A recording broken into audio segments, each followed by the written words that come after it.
Hey, welcome to Runaways podcast. My name is Cody. We are back from Nationals and Vegas. I am a little under the weather, so if I have less energy, that would be why. We also have Lucas in a random hotel, like vending a Pokemon tournament. But we figured since he top aided, we should probably get him on the podcast, even if it's a little scuffed. So I appreciate everyone bearing with us on that. But we did just get back from Nationals. It was super fun. It's always great going to Nationals because it's like just like hanging out with a bunch of friends, extended friends that you normally see like at various different events, but everyone is at the same event for the first time. And it always is pretty fun. I'll start with Dan. How overall was your Nationals experience? Yeah, no, it was really great. Kind of exactly what you're saying. I think U.S. Nationals is definitely one of my favorite events, if not my favorite of the year.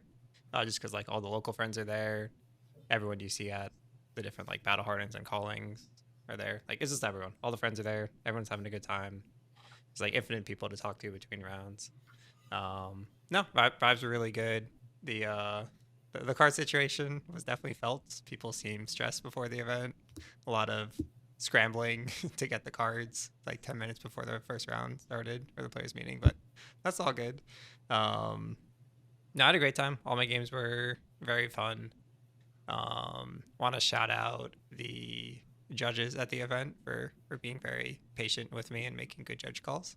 I got in at like 1 a.m. the night before the event started, so I was very tired.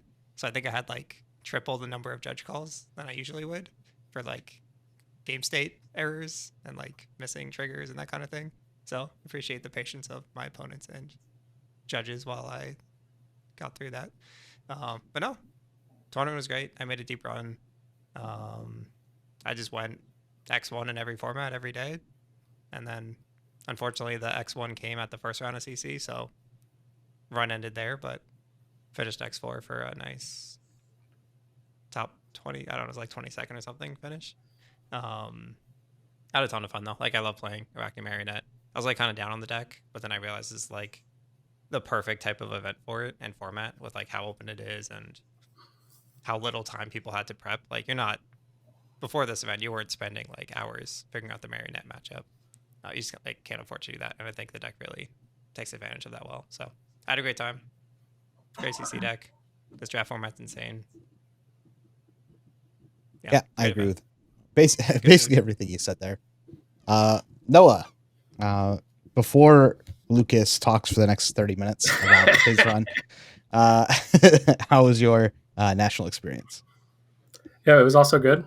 Um, Dan didn't mention this, but in day one pod, I got paired up against both him and Fino in the same pod, which is a little bit unfortunate. Like, it's a pretty large nationals. The odds that all three of us are in the same pod and I have to play against both of them was a little bit sad. And hand both of them L's, was sad for one party.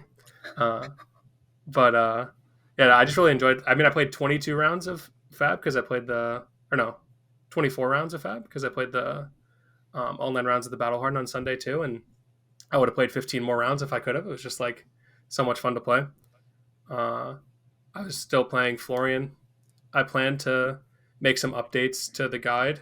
I've just also been pretty under the weather, so hopefully those will be out by the time this releases. But if not, at least some point before the weekend, because I know there's a calling in Bologna, and then other people maybe looking to play Florian at their nationals. So I want to get some updates out there because, as you could tell by the posted list, I've made some changes. Some of them were positive, some of them were experimental. But yeah, I felt like pretty fine into all my matchups, and I think like I guess I have another comment I'll save for later. Lucas, you can go talk about tournament recap for now. Okay. Yeah.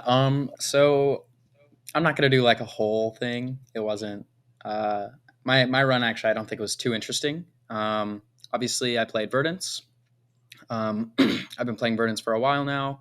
She's my favorite hero in the game. Reminds me a lot of Icelander. And it was a Vegas U.S. national, so I had to roll up with my Storm Striders and my Waning Moon and my Elemental Wizard. And I had to go 13-3 because apparently when I go to Vegas, lucky number 13 is the farthest I can get. But that's okay. Yeah, I went 13-2 in Swiss. I went 9-0 with Verdance. I drafted Gravy Bones on day 1 and went 3-0. And then I had a Puffin draft on day 2 that was on stream that you guys can go and watch back that I felt pretty reasonable about and ended up going 1-2 with. I don't know if I will end up doing this, but I'm considering doing like a quick review, going over that and maybe posting it on YouTube or Metafire or something like that. Because I do think that there is quite a bit of value to be extracted from that draft. I think I made a few picks perhaps wrong. But otherwise, yeah, I mean, the Verdance deck was sweet. I worked on it with Reese Toomray and also Yuanji and Julian. Both ended up playing a little bit of a different list, but they were still helping us test the deck and everything like that. So shout out to those guys. But the deck just feels sweet. It's a lot of fun. I think this meta, at least currently, this probably will change, but it feels like you can kind of get away with playing a lot of things.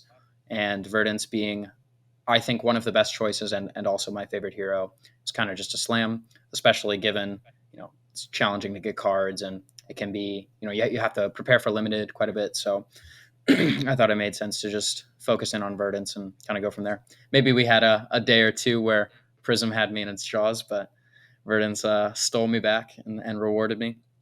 And then the only other thing I wanted to say was this event was a lot of fun. Like you guys mentioned, I did want to mention that there were quite a few complaints I heard about the TO situation. I don't know if we'll get about that more, but I heard some people saying that there were maybe some issues with that, like the cosplay contest was kind of disrespected. The high seas boxes and the prize wall and everything like that. There was some controversy there, but otherwise it was pretty good. Unfortunately, I was not allowed to do our little runaway symbol in my top 8 picture. Jesse also was not allowed to. So whoever actually makes those decisions, please let us know why we're not allowed to do that anymore, because you've always been allowed to do that. And it was kind of frustrating not being able to. But yeah, the event was sweet. My top 8 game was also really good. Huge shout out to Jacob. He played incredibly well. I went back and watched the game, and while I was not super zeroed in on all of his plays, I think for the most part he made most of the correct decisions, which is really hard in a top 8 situation on stream. I think I probably made 1 or 2 mistakes, or at the very least got punished for one or two decisions that ended up losing me the game. So it was good to learn from that. I thought I played well, but ultimately it was not good enough. But yeah, it was a sweet event. Obviously, I'm super happy to have top 8'd again. Get another one under my belt. Would have loved to win this one. Obviously, it felt really good, but the curse of the first gets you, I guess. Yeah, don't end up first seed. Yeah. Been there. No, I thought it was a great weekend. I decided to bring Prism because none of the other decks really did anything for me. And I thought Prism, if I got the right matchups, I could just kind of steamroll. And then it also just has a lot of get out of jail free cards with some of the ways that the deck draws. Also, it's just like really powerful. I'm sure we're going to hear about this discussion for the next several months about, does Prism beat Gravy Bones and does Prism beat Verdance? Because everyone always, for some reason, is in massive arguments with this. I just know when I'm playing Prism, I beat Verdance and Gravy Bones. So other people might have different experiences, though. I expect that when you play Prism, you will beat most Verdances, and I expect that when I play Verdance, I will beat most Prisms. I just think that's kind of how it goes. Yeah, maybe. I don't know. The whole team was telling me that they beat Prism, and then I went and tested against all of them, and they all lost to me. So they changed the deck right beforehand. But overall, the tournament was fine. It's probably the least prepped I've ever been on a deck that I brought to a tournament. Like, I just don't know all the matchups. Yep. So I'm just like going in and just playing the games. And I kind of got punished in like a new matchup for it. Like I could have adjusted better and won the game, but like inexperience with not realizing they were probably running 12 poppers. And I needed to change the way my deck I was running my deck in mid game, kind of cost me one match. And then I lost against Florian, which is a little bit expected if things don't, 100% line up. So I was fine with that loss. One loss was inexperience, and then we went to draft, and Vor and I were in the same pod. We both saw the same thing in the pod that Gravy Bones is open. We both drafted Gravy Bones, and we just met in the finals. and his deck was just better than mine. I was just like, okay, it was fine. It finished X3, could have done more. Should have been X2, I think, if I had actually knew the Prism deck better. But X3 made day 2. I decided to drop the Play the Calling because I really like the limited set and I really like draft. Played the Calling, made it to day 2, 3-0'd my first draft, and then 0-3'd my second draft of day 2, which is the first time I've ever 0-3'd a draft before. Everything kind of just went. Yeah. I've 0-3'd plenty of drafts in practice, but in every tournament I've ever been to, I've never like 0-3'd a draft before. So was pretty interesting. I just kind of misread, I think, the pack along with other people. There ended up being 4 Gravy Bones, and 4 Gravy Bones is like unplayable. So if I had, there's like a spot in pack 2 where I was like, hey, I think I should just switch to Puffin here because it feels like there's too many Gravy Bones, and I just like didn't trust myself and tried to be disciplined and stick with what I was already doing or what I read in pack 1, and it was just like incorrect. But overall, I've made like $300. It was fun. Had fun hanging out with everyone. Learned a lot. It was a first time I was comfortable bringing a deck that I don't have a lot of reps with and just play a tournament. So a lot of growth from there. Yeah. Also, real quick, we should just shout out the teammates who did well. Obviously, I was gonna. People on this pod did pretty well, but Runaways converted incredibly well into day 2. I don't remember the exact number if it was like 17 or 19, but it was 17 out of 20. Yeah, 17 out of 20 Runaways converted to day 2, which is crazy, especially coming off our rough finish at London. That was a huge boost for morale. Big redemption there. And then, we also converted pretty well in day 2. And then we ended up with, obviously, I was first after Swiss, but Raj was also 9th after Swiss. He was the only 12-3 player that did not make it. So although he did not make top 8, he went 12-3 at a major and absolutely has just as big of an accomplishment as everybody else in that top 8, in my mind. We also had Shane Martin get 9th as well at the Calling. Unfortunately, another devastating finish, but a very good run from him. That's one of his first big premier finishes and absolutely well-deserved. And then Jesse Keenan as well, one of my locals and good friends that's on the team, ended up getting his first Calling top 8 in the Calling as well. So I just want to shout out all those guys real quick because they all absolutely deserve it. They've put in the work, and it's good to see them get the results. Yep, I agree. And I think we had a 69% win rate in day 1. We did as a team, so that was pretty great. And that's including like us killing each other. Mm-hmm. I mean, day 2 was just a whole bunch of us killing each other. I'd like to go back through our stats on how day 2 performance went. Yeah, when you take out team kills, it just like eliminates a bunch of because it's just a 50% win rate, where if we're 70% elsewhere, like it should actually just be way higher. Yeah. But that's what happens. That's pretty normal. We get to day 2 and then everyone kills each other. Yeah, when you have 30 people from the US all on the same team and they're all pretty good, it's kind of just gonna happen. Sure. So overall, I thought Nationals representation deck-wise made a lot of sense. It's kind of what we expected. I don't think there was any surprises. For a tournament that we expected to have surprises, like maybe a Puffin deck showed up that people did figure out, like a Marlin deck like crushed or something. Yeah, there really wasn't much. The biggest surprise was like a pretty boring looking Gravy Bones deck. But like whatever. That's a little mean. I thought Shaker's run was impressive. I thought he played super well. I played against him in Swiss. He was killing it. Like he was absolutely making. But like I'm just saying, in terms of surprises, it's just a great. He beat 2 ninjas as well. Mm-hmm. I think I actually looked at his run. His run is very legitimate for anyone who's wondering what he played against. He played 3 ninjas, beat 2 of them. I think he probably had the hardest CC run out of anybody in top 8. I believe I looked at everybody's run, and I think he had the hardest matchup spread. So huge congrats to Jacob, not just for being the first person to take Gravy, but for beating, like you said, Asindra and Akatsu on day 1 to be able to get there. It's just crazy. So congrats, man. Yeah. After dropping round 1 to a ninja. Yes. Yeah. My biggest surprise was the lack of Gravy. I thought the number was going to be like double what it was. Mm. Yeah, I think we mentioned it's either going to be the most played deck or it's going to be like somewhere far down. Yeah. Either would make sense, but like it ended up being the lower one. I think some of the Kasai doing really well might have been the only real surprise I guess, out of everything. That's what I was gonna say. That was the big surprise, but it just due to inability of their opponents to win the game. Yeah. One key opponent being yours truly. Yeah, I think if you look at Kasai, it kind of makes sense that it would convert well. It's a relatively straightforward, proactive linear aggro deck at this point. Like obviously in the past we've seen some more D-react heavy builds, but I'm not saying it's easy to play, but it's relatively Did you look at the list? Yeah, I have not seen all the lists. No, I'm just talking about what I like saw from my experiences. Yeah, because the Colin Erickson build was like a giga defensive. Oh, I did not see that. This is why I got owned in our match. Is like I played into the guy. Let me get his name here so I don't misquote. Yeah, Patrick McGregor. He was going. Sorry, I'm exposing your secrets to our audience of millions.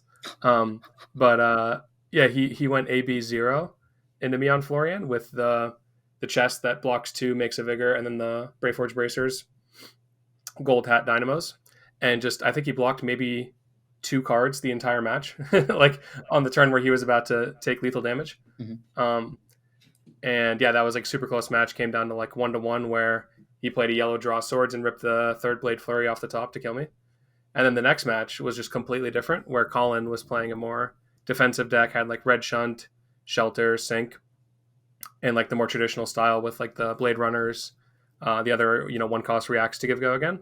So I think it's pretty interesting that both of them finished 11-4 with like basically as different of builds as you can have.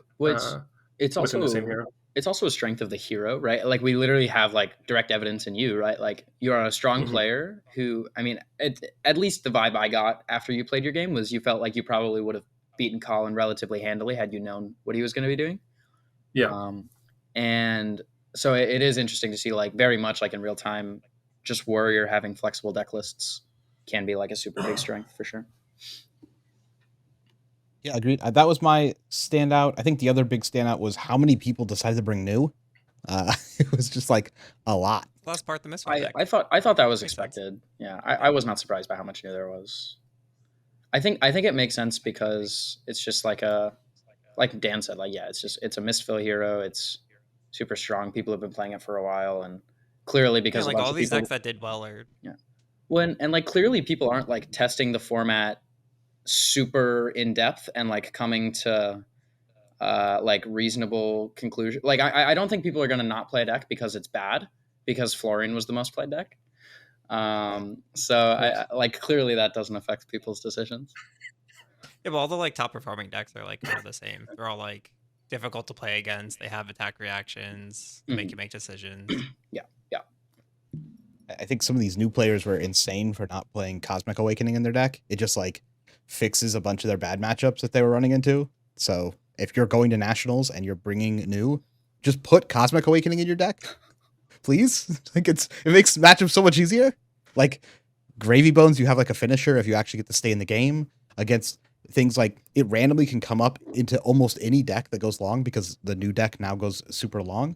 I also just like having access to good finishers, and I would just walk around every round and I'm just seeing all these news go into like half fatigue with the health totals just like super low, like tied. I'm like, if you had 1 Cosmic Awakening, you just win the game. Like you're in like 5th cycle. Like why not just put a card in that just says I win? You're drawing your flipped Rising Sunset. They already have 4 chi in their hand. They're just holding 4 chi playing the game. And I'm like, just have a Cosmic. Like, so some free tech for the people out there to for whatever we more can. Free tech. This is what I was going to say earlier, but I saw so many Florians just like completely inting their decomposes. I don't know if Verdances do this too, but they would just like I was just walking around watching. They would like decompose Everbloom Life and decompose Warmongers and stuff, and just like give the new those free things to cast. Just like PSA Earth Heroes. Don't just like pick the top 3 cards of your graveyard and banish them. Like exercise some mental energy. I know that it's a long game, but why would you play 54 minutes just to throw it away in the last minute?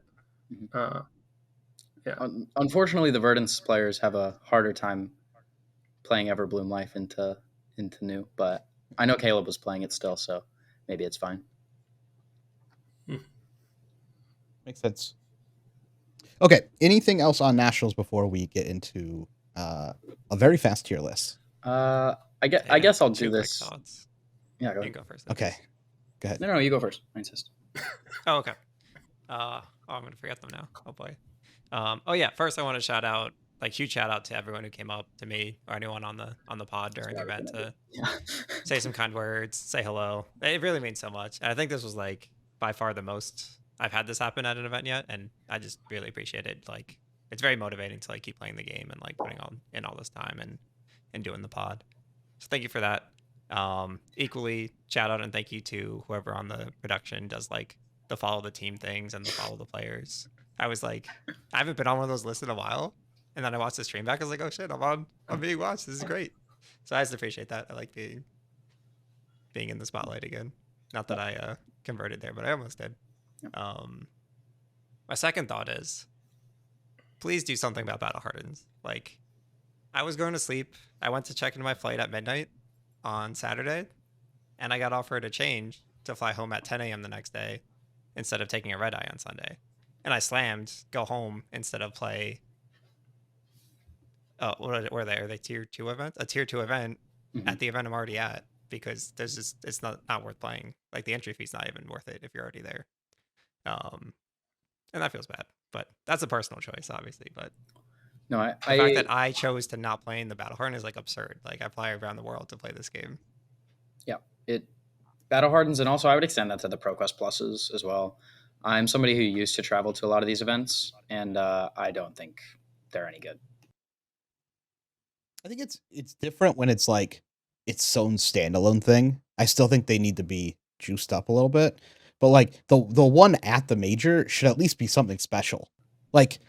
Do something special for the one that's at the major. It feels like such a joke to go to these, play against the best players, and get whatever the pricing is for top 8, $100. Yeah.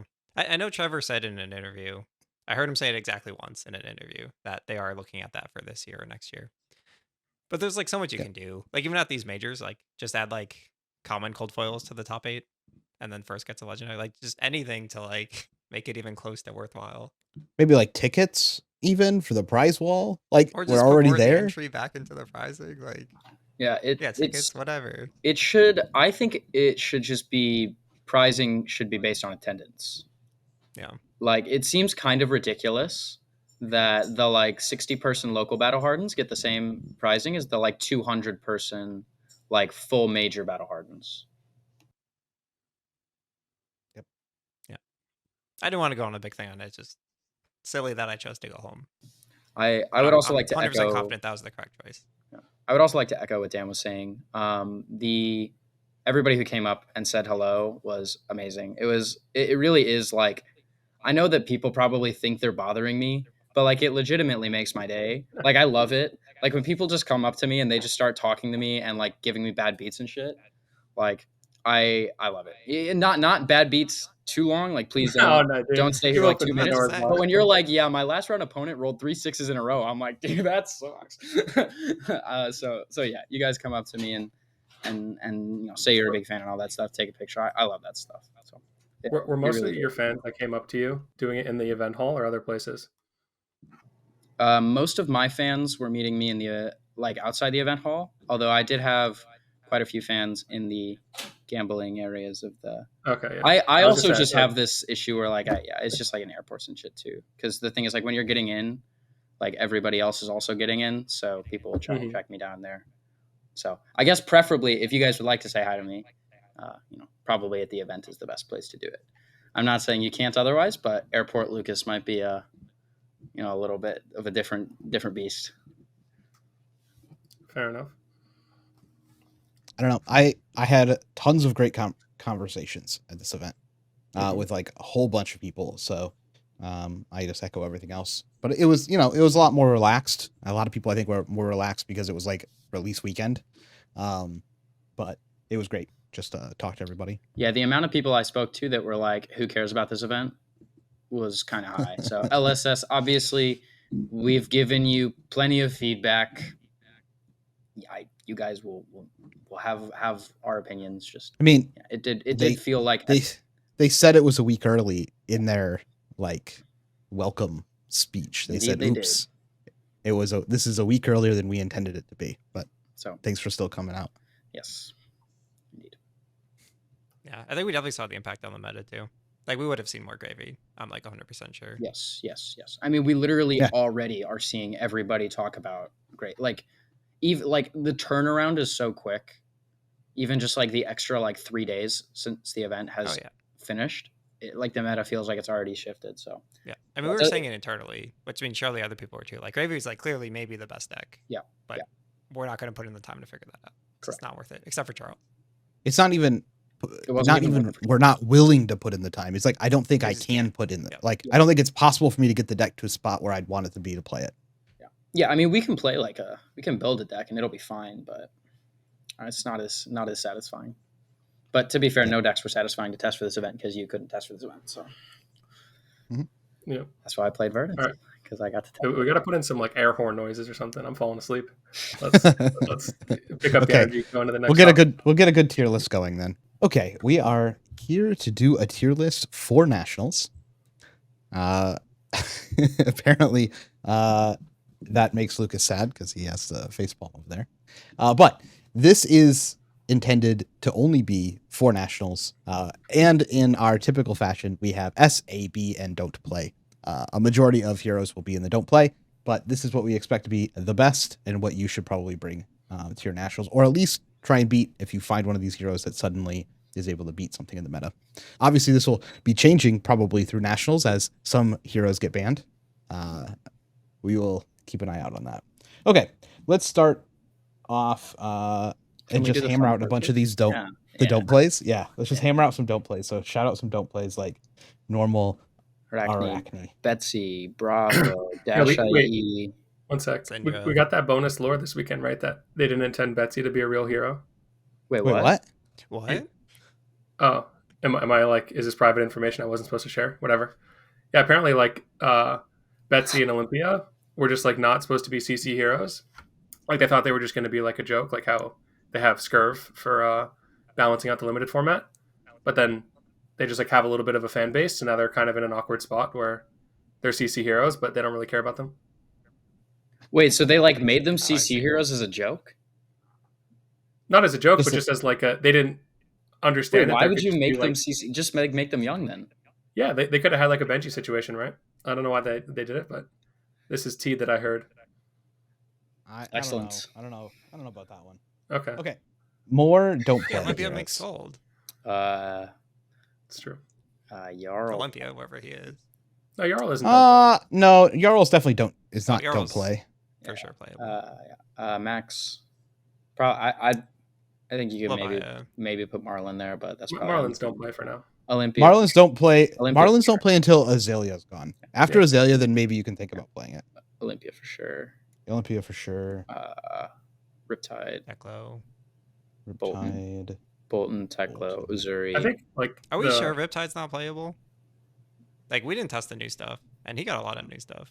He got Verdance, he got Florian, he got Gravy Bones, he got so many new things. Put him in the unplayable here. Next question. Dude, Florian's playable now. He got Florian bans. What? Yeah. Run it then. You go figure it out. Tell us when you're done. But okay. You could throw Vincent in there too. I discovered this weekend. And Reinhardt's unplayable too because Florian stonks are going down. That's all he cared about. Yeah, I kind of agree with that. Yeah. Man, the Vincent one is... Vincent's unplayable. Come on. Gravy Bones is like one of the best. You're going to recommend someone play Vincent at a major? Yeah, we're making national championship deck choice recommendations here. I also kind of think Puffin is probably in there. Unless someone needs to break this deck for it to move. Yeah, I think we just haven't seen it yet with Puffin. Puffin's just like, not I think she'll probably end up like AB. Yeah, I think she's reasonable in don't play. I think you could put her like in Puffin and don't B play. tier if you want, but I think don't play's fine. Definitely no proof yet. Okay. Anything else out of these? That I want Levia there. No, Levia should not be there. I don't think. So if you look at the top of the meta, you think about it, it's like it's still primarily like Earth. I guess Gravy. I don't know how the Gravy matchup is. But we could wait. I would wait. I just want to see if there's anything else obvious. I don't really see anything else obvious. One of the fundamentals of Brute into Gravy that makes it so hard for Brute. Like you would think they're good in theory, right? Because they can present like big numbers with Go Again, but they can't like scale their numbers to match the health of the allies. Yeah. So it becomes like very difficult when you're sending like a claw for 4 into Morty, or like you're needing to throw like your swing big for 9 or something into Humper. Like you can clear stuff, no problem, but Yeah. I think it's pretty hard to chain attacks at face and killing their guys without like wasting a lot of value in doing so. Yeah. Okay. So let's just start with Mario then. Wait, do we want to start at S tier? I thought that was how we like to do it. So let's start with Sure. Verdance. I don't I mean, I believe would start with Verdance. Mario. I don't believe Verdance is S tier. No. but- Oh no, we really doing this again? No, Yeah. I think she like clearly is, but we can discuss it once you guys Verdance have is other decks definitely you S want to tier. talk about. If Yeah. I'm You saying think Verdance is S tier? It's like actually I'm paying nonsense to it, say bro. she's not S tier. You're just like actually spoking something that's not legal in the United States of America. Like, come on. We are what are we talking talking about about? national Like, other She's countries, S though. tier. yeah, Yeah. exactly. Yeah, so maybe maybe it works elsewhere. But like she's just not that bad into anything. Like clearly she's not bad into new. Caleb and I both beat Bird and Jude. We both went 1-0 against new. Like even if the matchup's hard, it's clearly winnable. Prism is Sure, clearly it had a 33% win rate into new, but yeah, continue. whatever. I think that if you look at that, you're gonna also find that Syndra had like a 40% win rate or whatever. Are you not gonna put her in A tier? Probably not. Depends I'm on what it putting looks Syndra in like. Don't play. Yeah. Man, well, that's okay. People wanted arguing. I guess they're gonna get it. You I, think what I'm do gonna you say guys- we do have real stats Yeah, to no, look no. at. You know what I mean? You Like, can put Gravy in S tier then, right? Yeah. If you don't Yeah. put Gravy in S tier and you don't put Verdance in S tier, you're trolling because there was no other Yeah. deck that did well at this tournament. They're both S tier. I agree completely. Like, come on, what are we talking about? Like, if it's just post nationals, our tier list was like Gravy and Verdance were in A tier, and then they both had excellent tournaments. Verdance had a 60% win rate. I'm aware. Like, I think that it's a relatively wide meta still before we figure out like the best builds of the top decks. But if there's going to be an S tier, she belongs in it. But can Yeah, these I mean- decks survive being in S tier? That my more remain point in is S. like, Verdance S. yeah, they're probably S tier right now, but like, I don't know. Yeah, once I don't know. I don't know how long the Verdance reigns as S tier. I want you to my fill thought. out A tier and tell me who replaces the top two. Yeah. That's Well, my so- problem right now. Is just that I don't think that there's decks in the game that like super hard go. I think Prism is one of the best decks. Yeah, I think Prism goes up there. Yeah. Um, I mean, Prism's A tier at a minimum. yeah, IMO. I think Prism is. I would put it in S tier, tier personally, but but I think it depends on the Gravy matchup and it I depends on think the Verdance Florian matchup. representation is not high enough to justify Reinar, but still high enough to thwart Prism a little bit. yeah, it's Mhm. probably enough to move Prism Yeah. down to A because of how much Florian is around. I will say though, I think if you have a Prism deck and you legitimately think like not coping, like you actually played it a lot into strong players and you think you're good into Gravy and Verdance, Prism is probably one of, if not the best choice. But that's a big if. And if that if is not met, then I would not play Prism. It just seems like so much of that will come down to like the draw variance in the game. That I Mhm. don't know if you can really make that a game plan. Yeah. Into either deck. It's going to have to still, again, for the next 3 months, people are going to talk about how this matchup actually works. Yeah. Or both of these matchups. So, if you're confident in playing it, then you're confident in playing it. I feel like if I'm playing Prism into either of these two heroes, it's my game to lose. So, Prism think can't that's do that probably to you, reason. though. what was that? I said if there's any hero that can deliver you an L, it's definitely Prism. She can do that. That is a risk of playing Prism. Yeah. Okay, so let's do Mario now. I want to hear from Dan where he thinks Mario Yeah, we're all actually waiting for you. lines up. Yeah, so in the context of playing at a national championship, I think he is a Windmill Slam S tier deck, and it's not close. I just think the deck is like extremely hard to play against most of the time if you're playing the deck correctly. And I think the stats that we see come from a lot of people playing the deck and not playing it optimally. Like he has like a 52% win rate, which is what I'd expect. But when you play this deck correctly, like your opponent just has no good choice. Like if they block, you get 6 value on your reaction. If they don't block, they're What is even worse correct? off. Like, Drawing Kiss of Death Tarantula Toxin, or like, what do you mean correct? Correct. what do you mean? Like, Well, how do you play it wrong when you have like a card that's 4 on offense and 2 on defense? Like, you don't block with it and you play it on offense.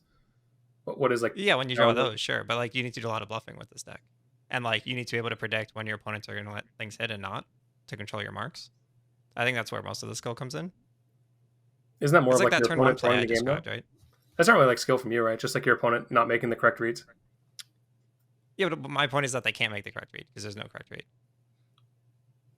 Like they're gonna get punished either way. Then why would you ever lose any game ever if there's no correct read? Like surely there's a correct option. That's what I'm saying. You just Yo, don't fall Noah, you're asleep and you pressing don't real lose. hard, but like the stuff you're saying is like complete nonsense. Like, what are you talking about? What? Like, yeah, I mean, like sometimes there's no right answer because there's no like direct punish for your play, but like either play is fine. Yeah, Like when but he doesn't says this that deck like just lose your to opponent can Gravy be, and Verdance. yeah, I think the So matchup spread I is actually have like a very positive win rate into Gravy, despite the matchup feeling terrible because all of your cards lose their text. Isn't that just week 1 though? I don't know. Just play some head jabs and like I don't know. Gravy has like a really hard time dealing with your disruption because if they try to block it and they don't cover it, they lose their turn. Mhm. So the alternative is they just don't block, and now they lose their health really fast. So it really depends on how the early game goes. Verdance, I think it's like I don't know. It's the Arachne thing. Like he's literally Zen after Aurora got her armory deck. Like you have all these like 50%ers. Your range is like 45 to 55%. At a national championship, that changes a lot because you're playing assassin cards. Like half your deck are power cards. Like because literally, you're playing like 42 Majestics. No. I think Arachne's. I think the Zen comparison is actually pretty good. I think he's quite strong, but I think his matchup spread is just like kind of whatever. So I think A tier. Yeah, his matchup spread isn't the reason to play him. You need to like earn your wins, but it's not that hard to know his point when you just like draw a kiss of death. You like win the game. Yeah, that's pretty good. Yeah, I think I agree with almost everything you said. It's a hard deck to play against properly, and then sometimes you just can't play against it properly. I think it's matchup spread and the fact that Florade will still be around in enough capacity for me makes it A tier. Yeah, I'm kind of banking on Florian not being around. Yeah, to bump it up, but that's fair. And you also do have like extreme high roll draws that like just invalidate all of your bad matchups. I think when new goes away, it also gets better. I think as well. Yeah, I think the new has to be like it's definitely like a skill intensive deck. Like I wouldn't just play Mario if you haven't played it before. You need to like put in the time and get some reps in, but I don't know. I think the new matchup's just a skill match. It's like another one of those 90-90 matchups. Like I very rarely lose to new, but I would believe that new is probably favored. Slippy, can we put Slippy in don't play because Mario is too popular? Hold on. I don't think the Mario matchup is unplayable. This is one thing that we kind of always breeze about. We kind of have, but it's like 20 or 30%. It's like 30%. I don't think so. So I think first of all, like reasonably speaking, if you're playing Slippy, you have a plan for Mario, and if you're playing Mario, you're probably just assuming you're going to beat Slippy. So just baseline, I would already assume that you're going in with that advantage. And then also, I think the fact that your deck is built to use your Go Again is a pretty big deal when the Mario decks are built to attack with daggers. It's not that they have no stealth attacks and they never get value out of your hero ability, but I think that it's just like you're both playing such powerful cards that all it really takes is for you to draw like a little bit better than your opponent and a few things go right, and you're probably going to win most of the time.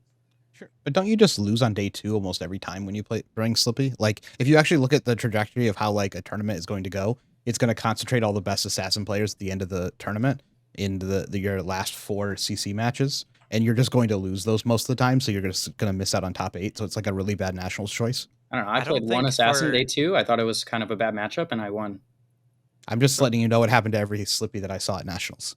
Yeah, like that's just for what Mario happened. versus Mario and Mario versus Slippy, skill only gets you so far. Like it's really just a matter of like who time walks the other person more often, like who resolves more bonds and more codexes. It's kind of like the chain mirror in that way. So like I'm kind of with Lucas that it shouldn't be as bad as you might think. Like if they're the one with tempo and they resolve a bonds every turn into codex, like it just doesn't matter. Like you just don't win that game. Yeah, I mean at best it's B tier. You don't play your cards. Why do you say that's a speed tier? Because you haven't played the deck? Because I've played the deck a ton. You're going to lose the mirrors at Nationals, and you can only drop a couple of games. Like, this is just what happened to all the Slippies. You can sit here and tell me, like, the matchup's fine, and then they just drop the matchup every time. Well, so, I think... Go ahead. I think it's just like... Well, first of all, you have to ignore results to a degree, right? Like, they're not everything. But I think... You're going to need a lot of evidence to prove that these matchups are playable when they have never been proven the opposite, and everyone believes we're not talking about evidence. We've had like a week of the format, and we had one event. Like, we're talking about what we think, and I think that Slippy is pretty good. Like, evidence-wise... I think attacking for 4 is way better than attacking for 3. Like, that's my opinion. I think if New and Mario were not heavily played, then I would agree with you. I don't know. I think Slippy could probably find a place at the bottom of A tier. I think he is quite strong. He's also the assassin that's probably the best positioned in Gravy Bones, because he's the assassin that can actually like flip his numbers the most. In addition to also just like obviously like having go again on your hero ability is quite strong compared to Mario, where like Mario has a little bit more of an ability to brick, although I don't know that it's that much higher. I just think it's a pretty bad tournament deck. I think you're going to run into the assassin mirrors. You're going to lose them more often than you're going to win them, and you're going to be out of the tournament. Dude, there's so many decks that lose to assassin more often than they beat them, and those decks do fine. That's what I'm saying. Like, look at S tier. Like, what are you talking about? Like, if there are other arguments, I just think it looks... Prism is probably not great, but I think it's probably playable. And then all the other decks up there look fine. It's one of the decks that I think is just going to destroy anything that's like a tier below. I think it's on the upper tier of heroes. I think it's incredibly powerful. It's hard to play against. It's still an assassin. It has every strength every other assassin has for the most part. It's just like, yeah, you're a little bit unfavored in the mirrors.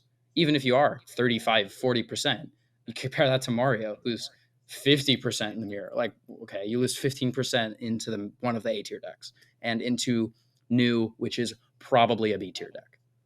Like, it just cannot... I don't think that but it's highly played. Huh? But New is going to be highly played and continue to be highly played. Sure. There are also like 20 other decks, though. I just don't think that you... It's also bad. It also has the same issues that Assassin has, where it's bad into Kano and it's bad into Warrior. And Warrior's really popular. Is that true? I'm asking. I don't know. Yeah. It showed up. I just don't see much reason to play Slippy over Flippy other than like Florian and Verdant specifically. I think the deck is really good. I think Slippy's really good deck. It's just... I feel like those are just a negative. I think maybe the top of B tier is fine, but also like Mario had a not very good weekend, which is like New had like a not very good weekend. No, Mario had a strong weekend. I don't think that's fair to say. You think? Okay, I think from the perspective of his a lot like of people, cash rate was like insane. I was watching someone's YouTube video. I forget who it was, so I can't shout them out. He had like an 80% cash rate from like day 2. I think the public perception seems to be that Mario had a bad tournament, but I could just be misreading that. I think Slippy probably got 9th, and people don't know that. He had a positive win rate. I don't know. All my losses were because I fell asleep. I definitely skewed the data a little bit. I think Slippy probably belongs at the bottom of A tier, but I think top of B tier is also fine. Okay. Azalea. Where do we think this hero goes? How's the Prism matchup? Prism favored. Okay. But but pretty flippy, to be fair. It's super close, yeah. Yeah. Yeah, she's just somewhere in A tier then, right? I think she's just Mario. I think they're the same deck. I think Mario is like her worst matchup, notably. Interesting. Yeah, I've also heard that matchup is hard. Yeah. But I think other than that, she has a very similar matchup spread to Mario. I think she's probably a little bit more inherently powerful and a little bit easier to play. It's kind of so like I think it's just like if you want a deck where it's the same logic y'all have about Mario, but in Azalea it's actually just empirical, where into Mario you're like there's no right choice of how to defend.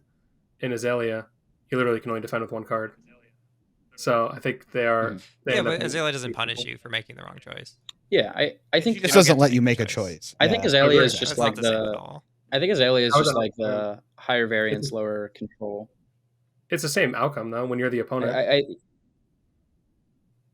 No, because when you make the wrong blocking decision, you get like double punished.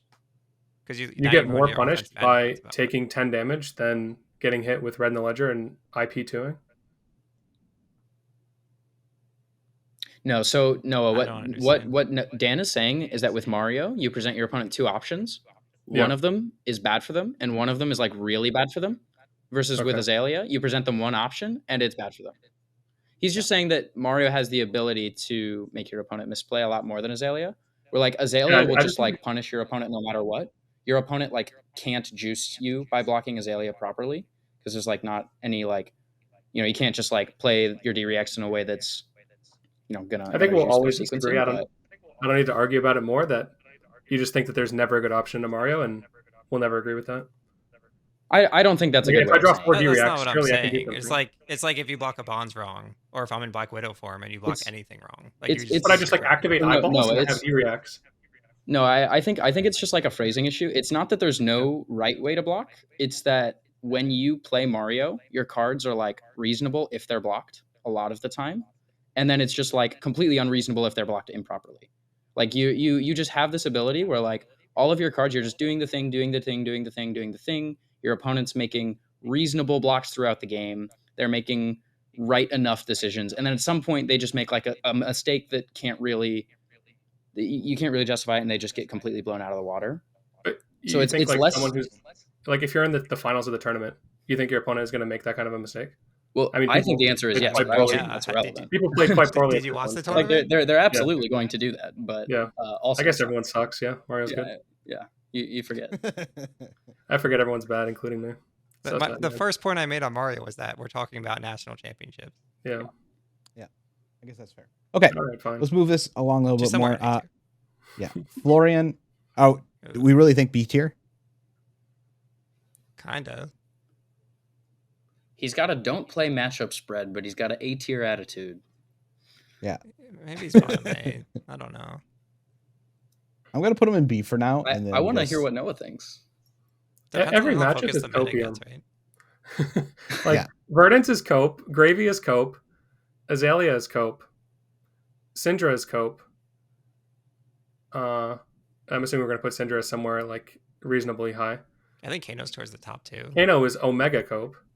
Yeah, I think Yeah. Florian's don't play. He's still B because No, I let's think- put him in don't play. That's so much more fun.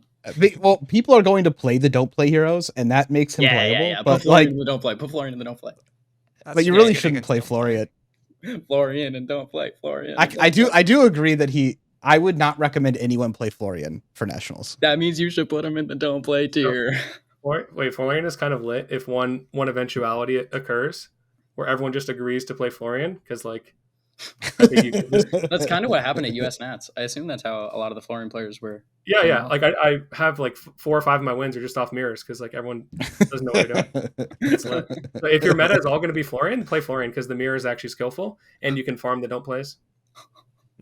That's the most Wait, don't so play deck I've ever heard. he goes and don't play, right? Like, yeah. At least put him on the Yeah. top, we bro. didn't Come know on. his approval. Yeah. Okay.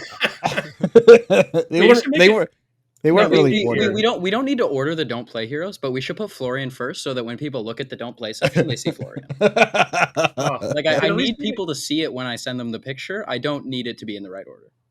Okay, don't play with Florian Next has a hero. caveat of like if Next all hero. you've been doing is playing Florian for the past 3-4 months and those are the cards you own, don't like sell your whole life savings and buy another deck because he's that bad. But like Yeah, if you have experience with other heroes, maybe try one of those. No, in nationals though, you should not play Florian. Like you should keep your cards, but like don't play him in Nats. Like that is what we're saying. Like Especially it if is the meta moves to Verdant's Yeah, it's Gravy a- Bones. it is just a bad choice if the meta is, especially if these S tier heroes actually, like Cody was saying, have representation. Like if people are playing Verdance and Gravy Bones and Azalea and Syndra, like he's just kind of meh. So I think he'll be in A tier or B tier in like 3 months whenever the meta shifts back to a reasonable spot. But I think currently his matchup spread is just so atrocious that he probably belongs in don't play because of the literal definition of the tier. Oh, shed a tear. Shad's here. Well, so let's we do can shed Syndra, the don't play since we tier, keep and then nobody will ever play we Florian. keep mentioning Syndra. So let's do the Syndra. Yeah, she's A tier. She's fine. bottom B, yeah. Like Oh, yeah. bad deck, but has some good matchups into the 2 top decks. I think Syndra's like reverse Florian. Like she has an S tier matchup spread, but she has a don't play attitude. Yep, agreed. I don't think her matchup spread's S tier though. Like, are we even convinced she beats Gravy reliably? She's pretty good in the Gravy. Like Gravy can win the matchup. It's not unplayable for Gravy, Sure. but like she's pretty good into it. Yeah, you're pretty I good think into Verdance. It's one of the situations we were talking about like 10 minutes ago or whatever, where when you were talking about Mario versus Slippy, where I think Syndra's probably just like assume that Gravy they can like farm them, so they're not like putting in infinite reps in the matchup to figure out exactly how they need to win. Yeah, but agreed. Once they do, I think they should be an A tier. Yeah, it's the thing about Syndra. If you don't know, for people who don't know, like it's good into Florian now because of the new dagger. You just like put the new dagger It's in the just deck. Valiant Dynamo. It's the stupidest card ever. Why did they print that card? And then you get to block 1 arcane every turn, and that just like deletes enough damage from the Florian that the matchup's pretty free. It's also good into Verdance. Yep. I believe it helps with Kano as well. Yeah. I will say Caleb's deck, Majin-Bei's deck that he won nationals with, was like teched very specifically to beat Syndra and Azalea. Like those were he said that like those were his top focuses. So if people are just like net decking the top lists, I do think that makes Syndra a little bit worse into Verdance. But if people are playing like closer to my list, I think my list is stronger into some other decks, and I think Syndra is probably one of the matchups where I'm a little bit weaker.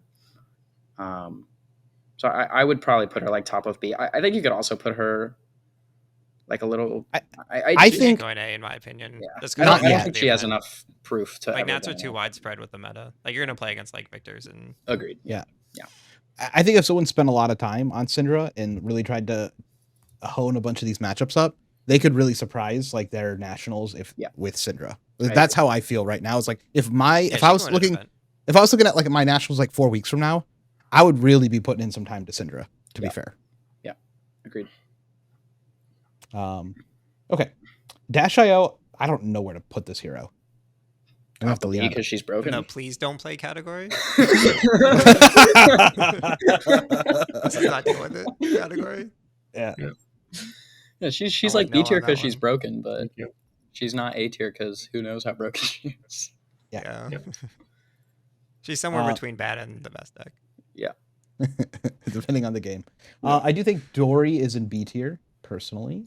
Yeah. I think the fact that you can actually play a switchboard that is relevant, into there. I do think the Hatchet build might actually also be playable into Gravy as well. I actually think Hatchet's Dory might be Yeah. like the best deck in the game into Gravy. No. You get the second swing. You get the third swing every time. That's the good. crazy part. So you get the third swing every time, and you can always clear the allies. Your numbers can also be changed. Your numbers can also be changed. Like they're very malleable for Gravy's ally numbers, and also you just like take him into deep waters and fatigue the shit out of him. I would think. Like my guess at least is that Hatchet Dory just like easy peasy goes to a long grind game and is favored into Gravy Bones. But also, it's Warrior. It might just suck. so who actually knows? It has some decent assassin matchups. The Azalea matchup is like impossible. The Syndra matchup is okay. The Prism matchup is actually pretty good for Hatchet.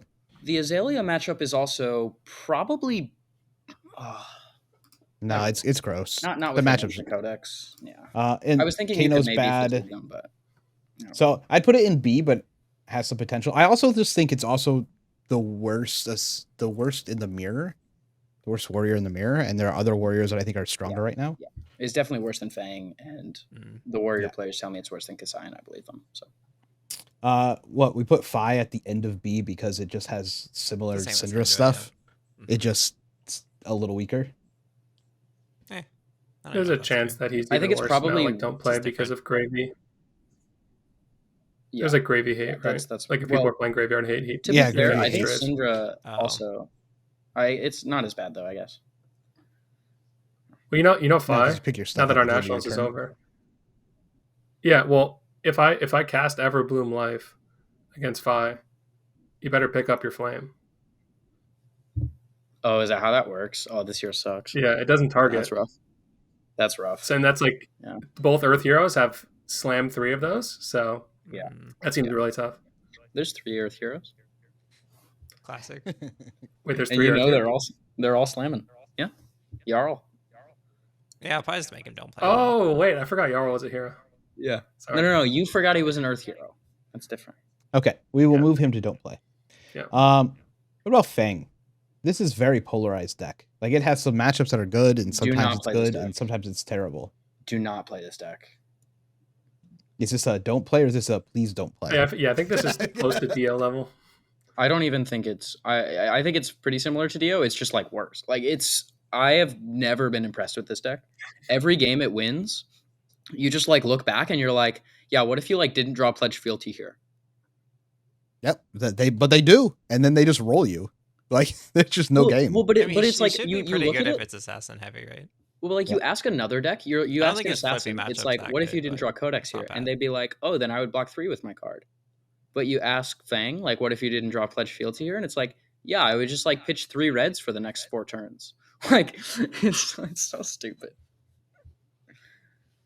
It should be I think- don't play. We can't seduce people like this, man. I think But that's too high. I just think it's like Yeah, it's. unless he's good into Verdant, I don't. I don't think he is. She has Scour. Scour's Maybe really have good. Scour. Okay. Okay. That doesn't matter that much. It does. Let's go to Ira. I also forgot this was a hero. Same. I heard that this deck should be pretty good, and I thought about it, and I thought that was not an unreasonable take. I would think good into Gravy, good into Prism, good into Assassin. That's pretty good. I also think you're better Just in the Earth Hero issue, right? I think you're better into Verdance than you would think, but I haven't played it very much. Your Azalea match is going to be You just like have dog. to draw dual threat or you have no output. I would think in What that what kind matchup. of Ira are you talking about? Just like 1-1-5 Ira or No, 1-2-5? I think you want to play 3-1-2 like 3-2-1 dual threat 6 Dual 11. threat Ira is the only Ira that exists in my eyes.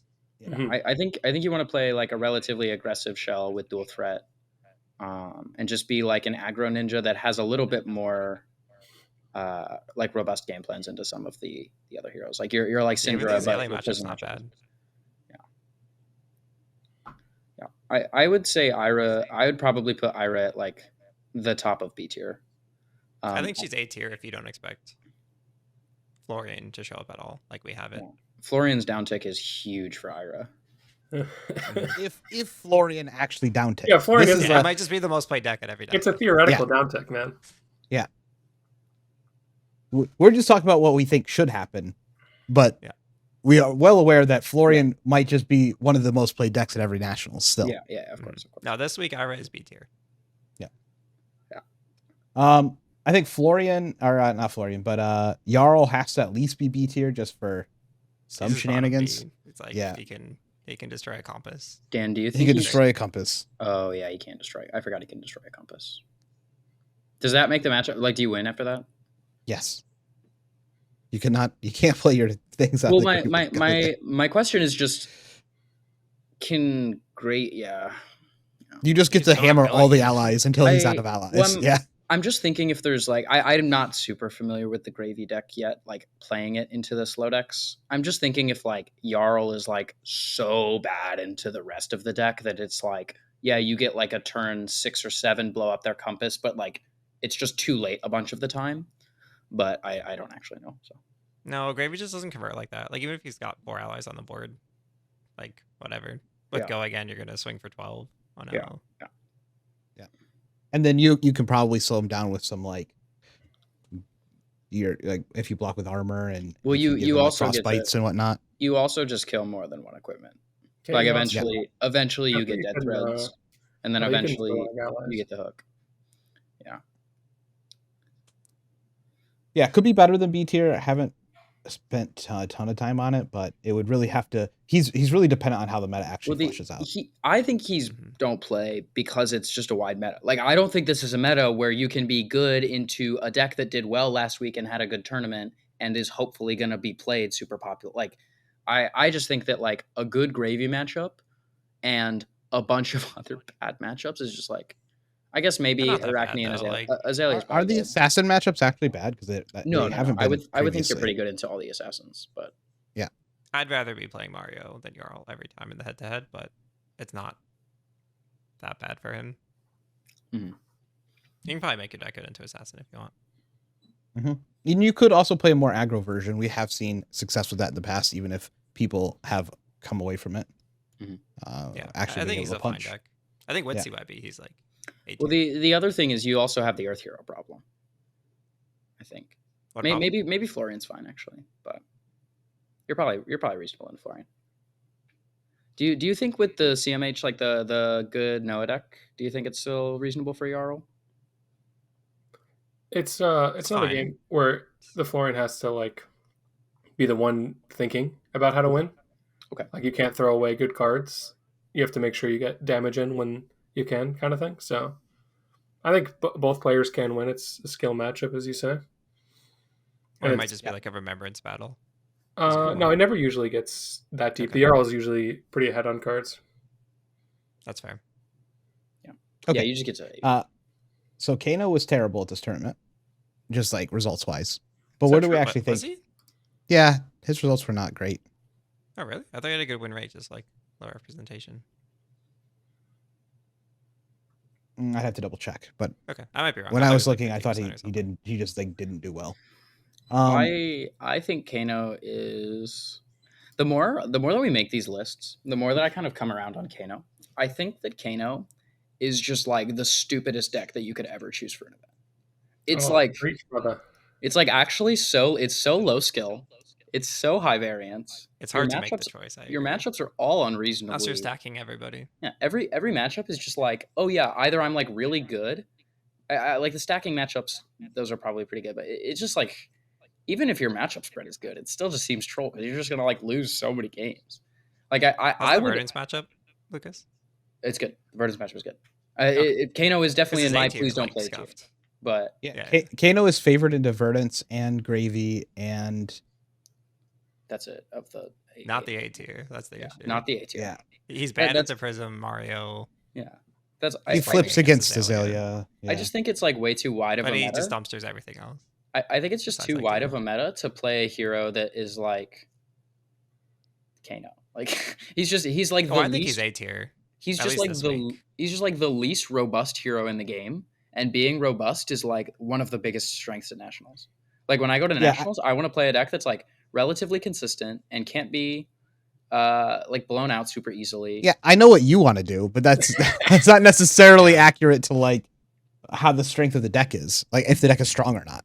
If the deck Like is good or surely not. the next Nats. We don't top want to three be in play that decks are position. gonna I be- agree with you. But Yeah, if you think you're at equal or lower skill than your opponents, play Kano, right? Yeah. Because you can just. But win also, the I game think for free. like the early Nats, like That the actually most makes sense. played three decks are going to be Florian, Verdance, and Gravy. yeah, if Florian is just, still like- really high, then Kano's still really good.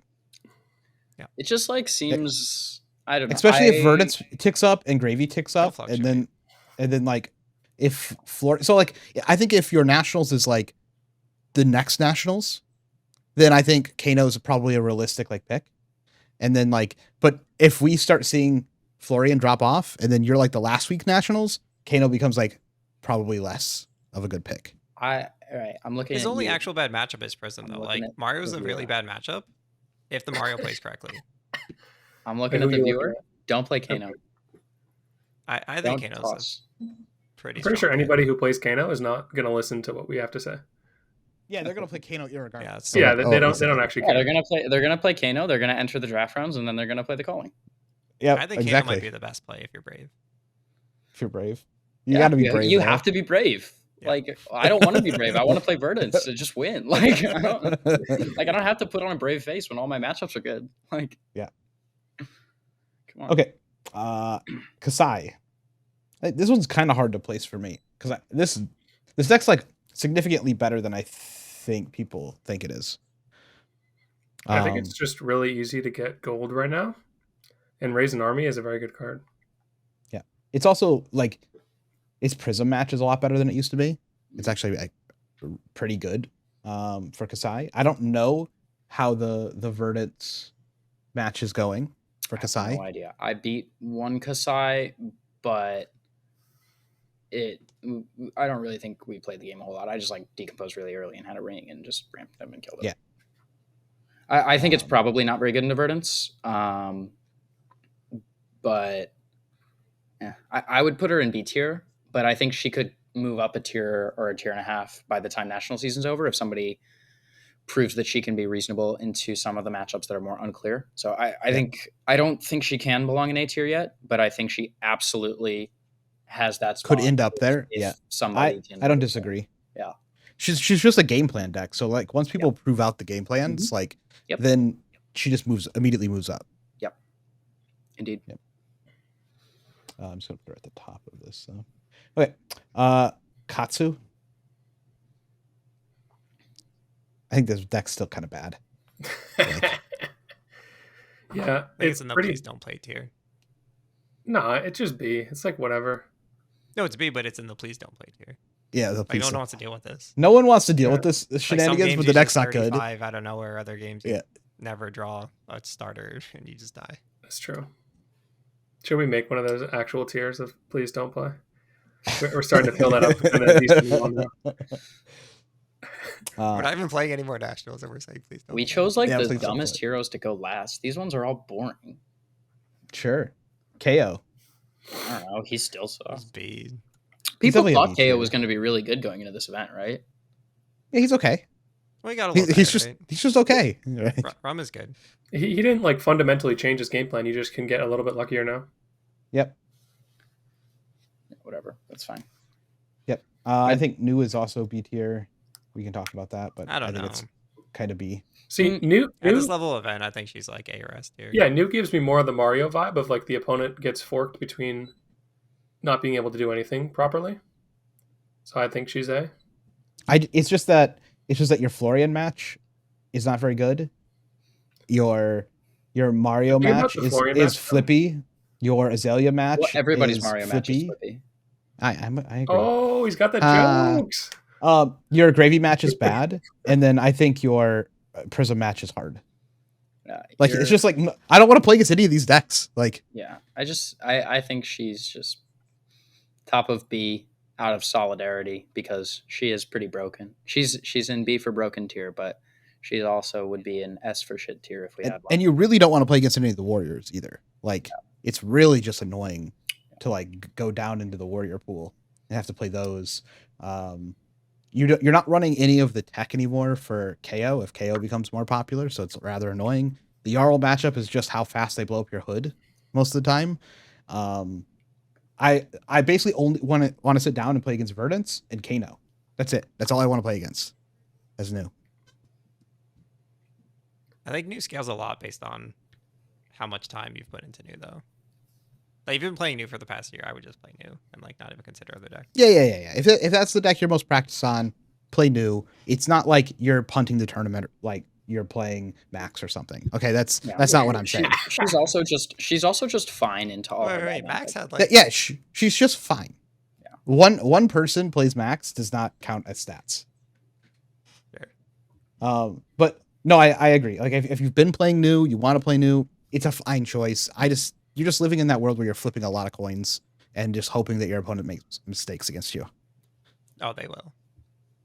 Yeah, that's until a point. They will make mistakes against you until you point, and you're gonna hope that sometimes when you get to that point, and it's the deck is good enough. Yeah. It's like block a random number on bonds. Okay. Levia? Dude, the Levias don't play. Come on. Yeah, we were coping earlier. It's don't play. Okay, I'm fine with that. Victor? Probably don't play. So Chrissy Ollie and Matt Vore were playing Victor. Wait, 1 sec. We got to make a PSA. Cody, did you know that there are actually 2 people named Vore? Whenever you say Vore, you're talking about Alex. I do. Yeah. Yes. I've only ever talked about Alex. Yeah. When you play against him, you're going to get rolled now. You got all that negative karma. Fair. I think if you actually look at the spread, Gravy is probably not good at all because they can also win clashes. Like, can you imagine Test of Strength? Gravy reveals Humperdinck and gets a gold. That sounds so stupid. But like Prism should be good. I would imagine you're fine in Prism is not necessarily. It's not good. Victor No, seems no, like no, he's. I'm not saying good. I should say I think you're probably fine into prisms because people are bad at playing prism. He seems like he's scratching the surface of please don't play, where like he's kind of bad, but sometimes he just draws the nuts and you lose. Yeah, he's But I probably think still he's good. like on the Even lower his side of nuts that. aren't impressive anymore. I think Victor probably could be higher because I actually think he's one of the heroes that is quite powerful and people don't talk about enough. His hero ability does to draw a card, Yeah, but and the But clash would cards you are kind of ever? crazy. Would you when they work. recommend Buffing anyone me. plays him? Would you say? Would you tell anyone to play Victor? Nope. If they came to you No. and you said, "I'm playing Victor," would you be No. like, "Play Oh, Victor"? no, of course not. That's why I was gonna Yeah. say I think he could be proved out to be like B or A, but I think he's not good.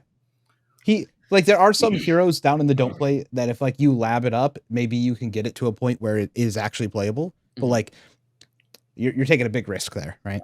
Yeah. We saved the Yeah. I think final his S2 Mario hero matchup's for like last. really bad too. Okay, wait. This is I the actually last have some- S2 hero, Wait, right? wait, stop. Wait, don't Yeah, put This him in deck's don't actually play. pretty good. Yeah, this This deck's deck's good. actually pretty Wait, I good. have something Yes. to say about Acilio. I Okay. think we were anticipating Azalea and New to be the ones that LL. Yeah. Because they have the most points right now. So I think Acilio if gets you a have lot a better. Nationals, what's up? I said Acilio gets a lot better after that. Yeah. If you have a Nationals that's super late in the season, I think Acilio is like kind of a sick choice. People are not gonna have any idea what they're doing into you.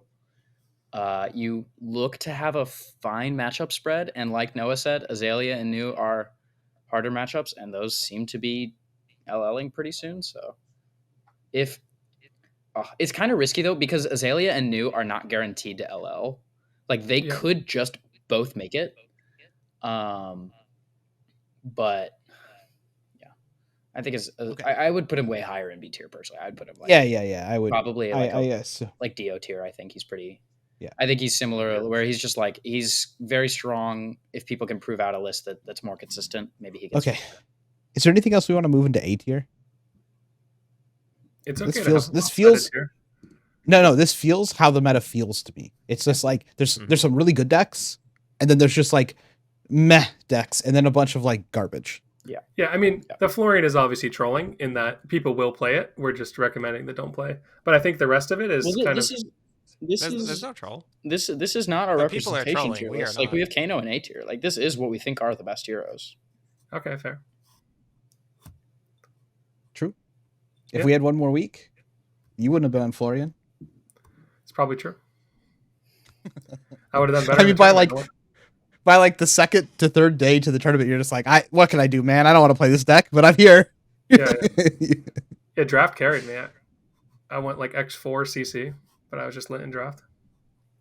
Cool. Well, there is our tier list. In S tier, you have Verdance and Gravy. In A tier, you have Prism, Mario, Azalea, and Kano. And then B is half the heroes, and don't play is most of the other ones. So, okay, let's do some podcast questions. These are asked by premium members of our Metafy community. If you'd like to be able to ask questions on the podcast, find some of our guides, or find other people to practice with, talk to us in the Discord, feel free to join our Metafy in the link below. So, first question. And keep an eye. You wanted to say something now? Keep an eye on Metafy for the next week if you are interested in playing Verdance at the Calling, Bologna, or any other nationals. Wink, wink. Nudge, nudge. Okay. Nate asks here, how many tipple is too many tipple in CC and limited? I think running yellow tipple is troll, but you gravies do what you want. I think it's gas and limited. I think you should be playing at least 6 tipple in your CC deck.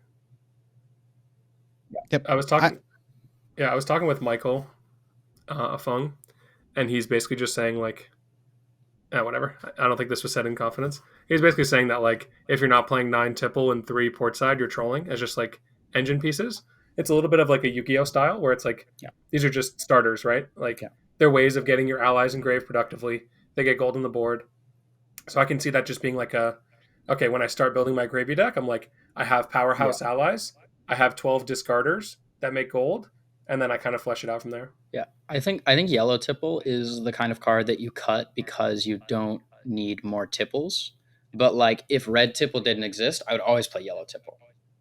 Mm-hmm. Is like my feeling. Like I think 6 might be enough tipples if you play enough. I haven't played enough gravy to know, but the card is very powerful, and you definitely want some number. It's a nice throwback, dude. I think I said this like 6 months ago about amplify the Arcanite in Viserai. It's like if the red didn't exist, I would definitely play the yellow. Yeah, but that was known. We're just, but no, it's like the same thing. Like we're spoiled for choice that we have more options, right? Sure. That's one way to look at Hey, it. let me have one, man. No, I'm with Noah. That makes sense. Thank you, Dan. Matif asks, with the possibility of Azalea and new LLing in the next 2 weeks, 150 points ish, how would you prepare for end of June Nats? Rewind the tape 5 minutes. Yeah, It's I think we covered Play some of Azalea. those. Yeah. I mean, yeah, just play the decks. You should be like slightly more likely to play the decks that are bad into Azalea and new, but you shouldn't like make it your whole strat to like play decks that are bad into those. You should like make sure that you're playing a real deck. Like obviously, like just test normally, and if your Azalea or new matchup is hard, know that it's possible that they'll LL and that maybe your deck will get better. But I wouldn't make like huge decisions based on the like 50% chance that one of the heroes that's in the like middle of the pack representation wise in an already diverse meta is going to LL. Yeah. Like it shouldn't actually affect I would just your get decision. excited. It shouldn't actually affect your decision very much. Yeah, so just get excited. Like you're gonna have way more fun games now. Mhm. Yeah. Cooney asks, is it new time? If so, and she LLs, is it gravy time? And I will say, you can play new. But for the love of God, if you play new, put Cosmic Awakening in your deck and put some Go-Agans in your deck. I don't know what this mid-range garbage new deck is that you guys have been playing that like tries to go late and then doesn't run the finisher. Or you're just like playing against aggro decks and you're like, I'm just going to sit here and be medium. Just put aggro cards in your deck so that they have to block or take damage and that you can kill gravy. And then put a finisher in your deck for your long games. This is very simple. Your deck will be infinitely better. There's all of the tech. Have it. I was going to run it, decided not to. There you go. You have it. Nice. I was going to make a joke comment that we need to get people watches in our community. Everyone asks what time it is, dude. Just like, learn what time it is. It just says like new Apparently gravy. it's statutory time. Wait, it's like a 12-inch. It's like a Acilio, yeah. We just like spin the wheel every week. It's like, oh, it's Kasai time. Yeah. I think realistically, if like Verdance became more popular, it does make sense to want to run new. If you can kind of clean up some of the other matches. Yeah, especially like if the Verdants are just like taking the deck and playing it, and like they haven't played, Yeah, you are going to farm the shit out of them. Renzo asks, Erase Face, yay or nay? Pretty good right now. It's like pretty decent. Seems fine. It's a card you can put in your deck. I think Yeah. it's just a terrible card. Like in general, like it's just like a 2-for-6 that blocks 2 and is red. So it has to be really, really good and also fit very, very well in your deck's shell to play. Like I'd play it in Ira, but like I wouldn't play it in new. I just maybe New's a bad example because you have like a rousing weight. No, I would play it in new because Florian is still a deck, and it really new- helps in I think that new matchup. is- It helps in a Cilio. It helps in a bunch of. I think New is a bad example French. because she actually does play 2-for-6s pretty well. But there are a lot of decks that don't Yeah. play them that well and will play CNC. And Erase Face is nowhere close. Like that card is it doesn't give you value directly on hit. It blocks 2. Like it's niche. A lot of the time it does nothing. Like it really has to be like. It's also just like it fundamentally makes no sense into Earth Heroes for the most part. Yeah. Because like Earth Heroes want to be playing the play pattern of like block 2 cards, send 2 cards. So I why are you think playing it's- a 2-for-6? I think it's good in like blue Syndra decks into Earth Heroes because you go like attack, attack, attack, make you block Erase Face, and then it's like, oh, gotcha. Your 2-card hand is worse now. I think Blanche is pretty interesting right now. Alternatively, Blanche. Why? Prism and Gravy. It's really good against Gravy. I can't even like fathom what Gravy does I- if you throw a Blanche. like at him, don't think unless Gra- he has exactly the DV. I don't think Gravy can block Blanche or play under Blanche, like basically at all. But like if he has a guy on board, he can just block 2 cards and swing the guy. Sometimes, Yeah. but it's Gravy. Right. That's the. I think it's deck dependent, but the effect is very powerful. Okay. Wardo77 asks, can you explain the sudden and unexpected success of Verdance? How did the team miss this one? I don't understand the last part of the question. Half the team was playing Verdance, and we had one in the top 8. So Maybe the pod team. We did not miss it. it was not missed. It was just not spoken about because That's not true. half the team was playing the deck. I've been speaking about it for the last 2 weeks. I've just been referring to it as the deck I'm going to play at Nationals. Yeah. And even I'm Oh, convinced now. real quick though, there was 2 questions there, and the first one was actually the important one. Okay. Yeah, so I think the reason that Verdance has been doing so well recently, there's a few things. First of all, I think she's one of the most fundamentally powerful heroes in the game. Like, she's just really strong. Like, she has access to Felling and Storm Striders and Rampant Growth, and those cards are all kind of unreasonable. And she's also basically able to build her deck to whatever format the format looks like however the meta looks, you can adapt. And so as long as there's not like a like a prohibitively strong proactive strategy that just like is a tier above her, she's just kind of always going to be very good, I think. Like, if there's not like Aurora or Zen or Enigma that's just like, yeah, this deck is just clearly better than all of the other decks, and like Verdance is one of the other decks, then like if that's not happening, if we're just playing a real game where everybody's close enough, I think Verdance is just always going to be super flexible and able to change her deck for a strategy, or for a metagame. Also, I think just like there's always this kind of lag between when heroes come out and when people pick the heroes up and like start playing with them. And it's kind of, we just like kind of reached that point where it was like, oh, like people started realizing this is a real hero, not just like a meme. And then they tested it and they were like, this is good. And then they built good decks, which didn't really exist before. And then they played them. It's also week 1. Like, yeah, hey, like mostly Aurora and Enigma LL'd, so the deck became playable. Yeah, like I think it's just like it was one of the most powerful decks. There were a bunch of decks that were way more powerful. Those are gone. She's next. Yep. Yeah, wait. Maybe I don't know why I'm on this like copium train of thought of Viserai days, just like reminiscing about the good times. But she kind of does a similar thing to Viserai in that when you send a bunch of arcane, if you look at like most of the decks right now, they're not decks that are drawing like multiple blue hands that often. Mm-hmm. So a lot of your arcane just like ends up being kind of true damage because if they're spending their blue on defense, they're not like actually able to convert a turn. She is like, I think, the best deck in the game at abusing value that's hard to interact with. And like right now is a great example. Like Arcane is super strong right now, like you were saying, because people just don't have extra blues very often. Physical is always good in Verdance because your opponent has to play some number of AB to respect you, and life gain is close to impossible to interact with.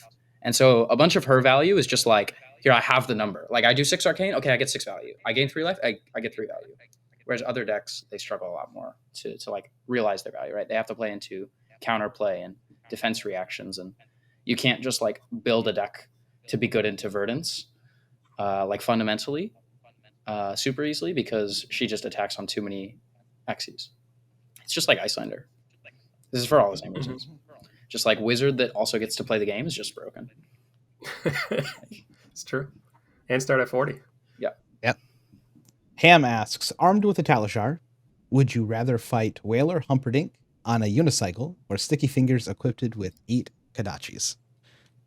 Oh, Humperdinck on a unicycle. Who has the Talishar? We do. Do we have it or just Humperdinck? Yeah, we have it. We have. We have it. Yeah, Humperdinck all day. For sure.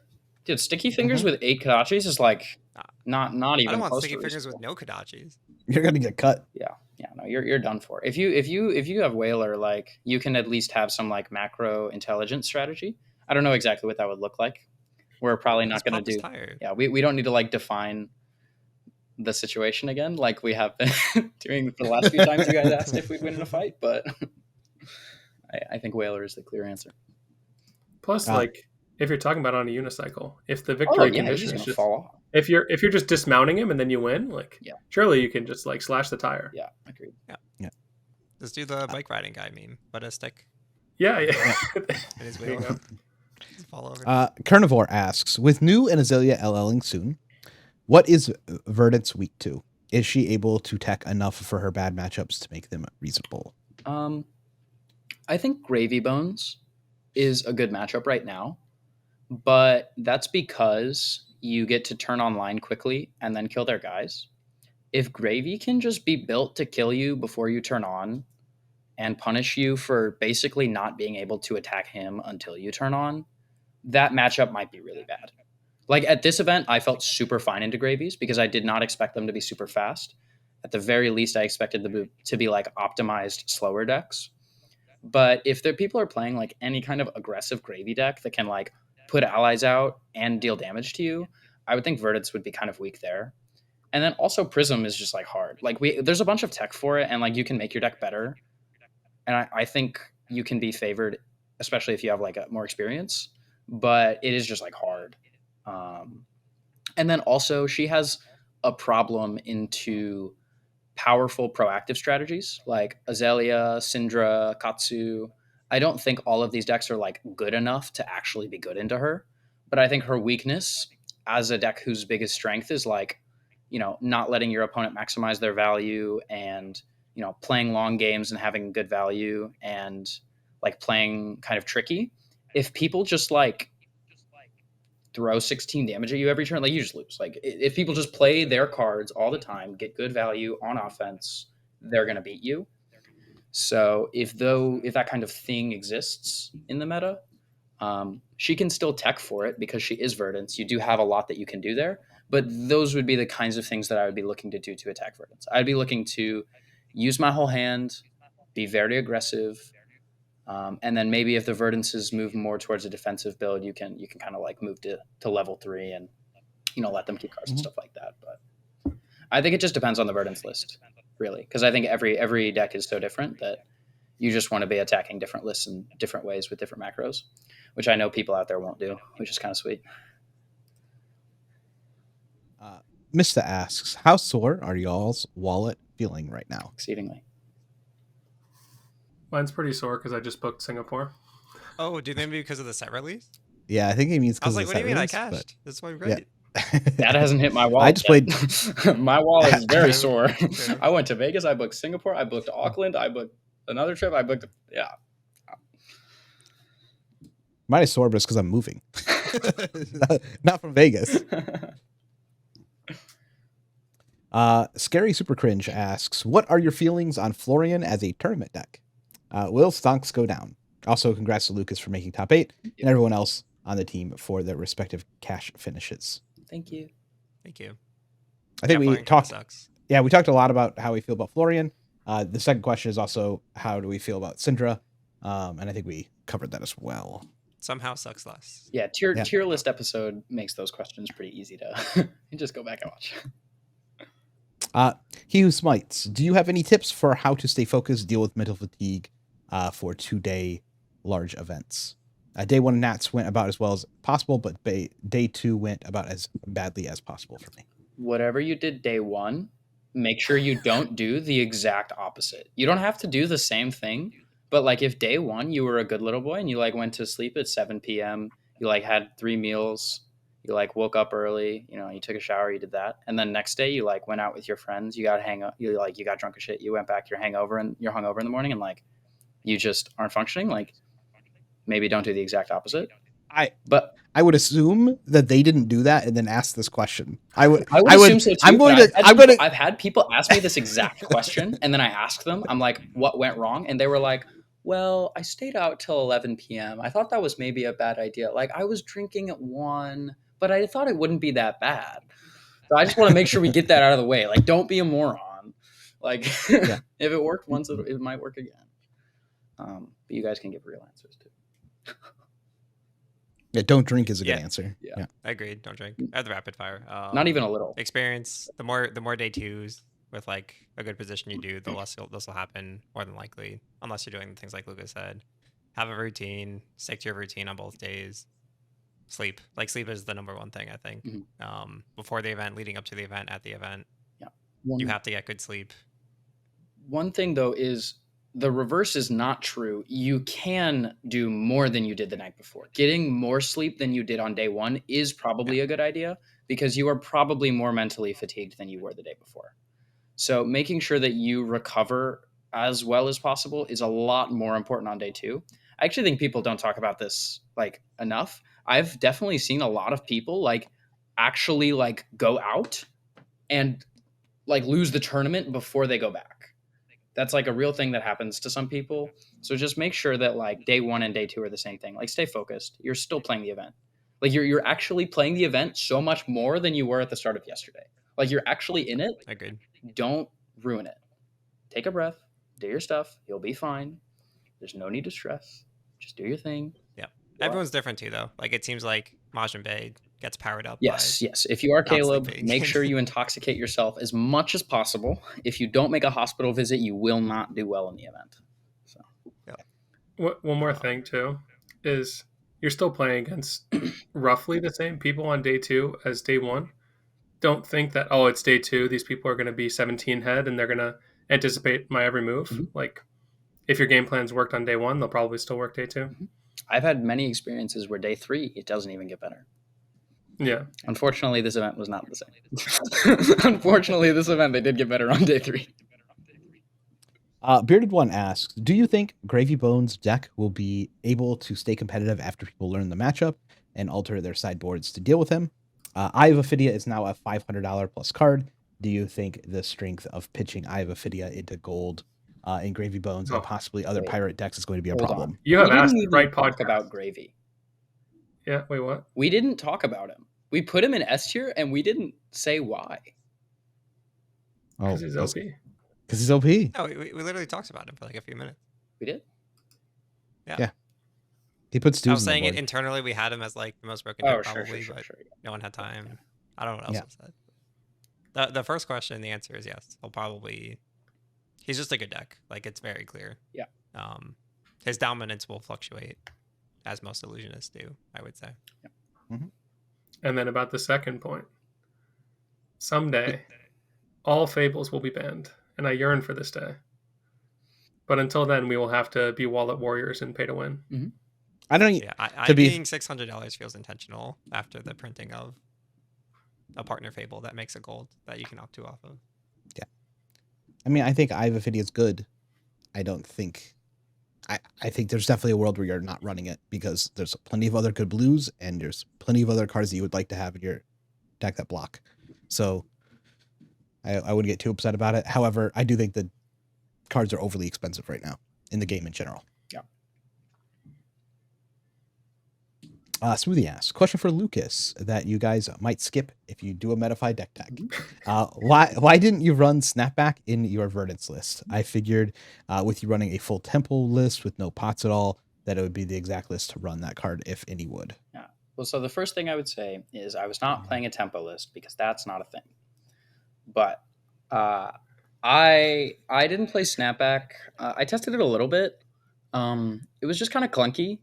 My deck doesn't really play spells because they're not very good. So you can't actually play it as an instant very often. It's basically just like Heartbeat, Pulsing Aether, or cards you don't play unless they're off Storm Striders. So it like makes your Striders turn a little bit better, but I don't even think it normally increases your Striders range. I think a blue is actually just infinitely better on most Striders turns at increasing your range. So I think it kind of doesn't do anything. I think if you're playing a build with tree and more spells, it maybe has a home. But in my deck, it is just basically red titanium bauble, I think. Cool. Big Hungry asks, with all the bans and hits to LL, who's your prediction to rise up this next skirmish season? Not Chain, I'll tell you that. It won't be Chain. It's going to be Dromai and Icelander, I think. I think both. I guess if they... You don't think like Briar or... Briar as well. I think that's the other obvious. I think those three heroes are the biggest to Why is Briar obvious? Sorry? Why is Briar obvious? Is it because of NIMBY? So NIMBY is good. And also just like Serenade is super strong. And I think that even if it's not always the best choice, I think she is probably the best Runeblade. And Runeblade exists as a niche in the game as the powerful, proactive, relatively aggressive strategy that doesn't fold to disruption. So if we're in a meta where like you want to be relatively aggressive and there's a reasonable amount of disruption, Briar might be good, but she's maybe not good enough to beat like Zen.